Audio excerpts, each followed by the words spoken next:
Hi everyone, I am Rahul. Hope you guys are doing fine. So in this video, we'll be talking about how to improve your English proficiency and to get good marks in the English section in the banking examinations.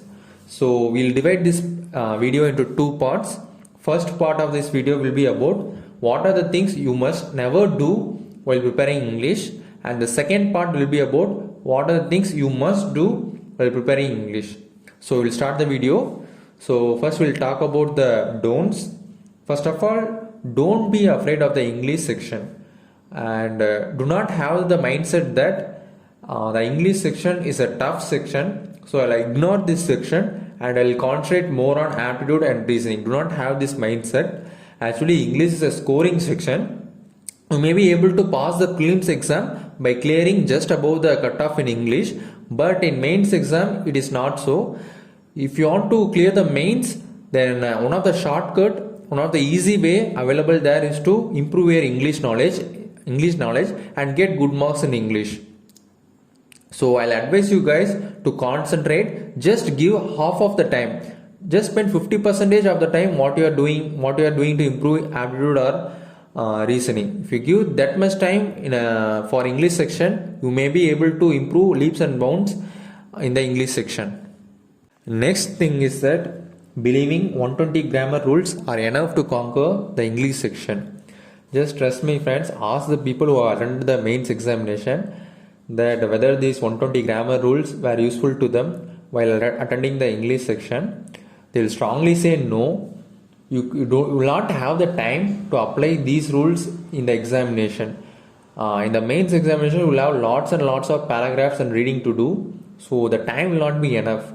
So the basic thing is you should have that reading flow. You should cultivate that reading flow so that you may be able to finish reading those paragraphs easily, and you can attempt the questions with the reading flow you have cultivated. We'll be talking about how to do these things in the next later part of the video. The third thing is that blindly mugging up vocabs and idioms.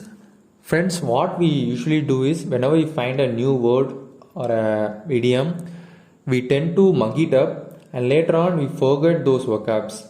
There are millions and millions of words in the English language, so we cannot mug up all those words. So I'll be sharing a solution, a kind of approach you should do for learning these vocabs and idioms in the later part of the video. And lastly, not taking English sectional marks seriously. Friends, allocate some time for English sectional marks also. Not as much as time you allocate for other sectional marks, but half of the time is enough, I would say. Especially for the chapter test in the English section. For example, close test, error spotting, jumbled sentence.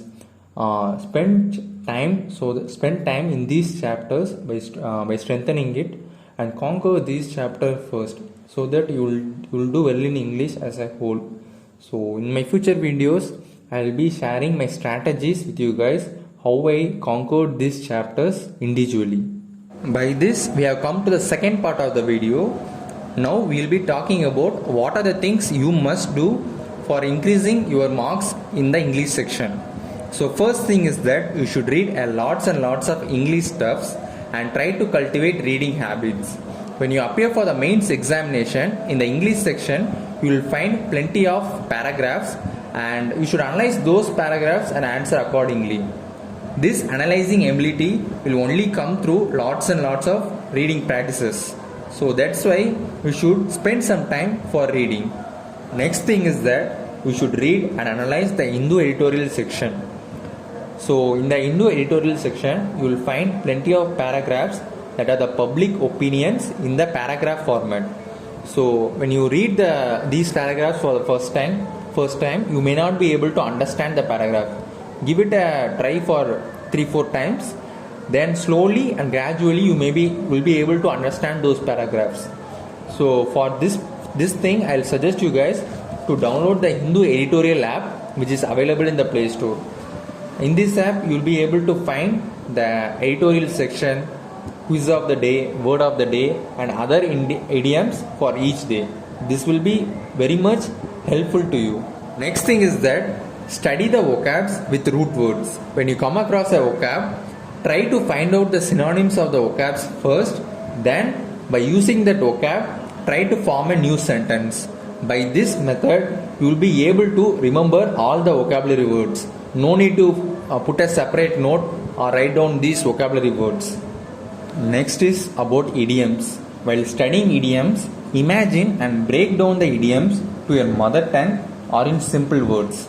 For example, an idiom which says cost an arm and a leg. So now imagine yourself, you are selling your arm and a leg to a person. Nobody will do that, but just imagine that. So obviously you will be expecting a huge amount of money from that person. So that is what the meaning of this idiom. This idiom meaning is hugely expensive.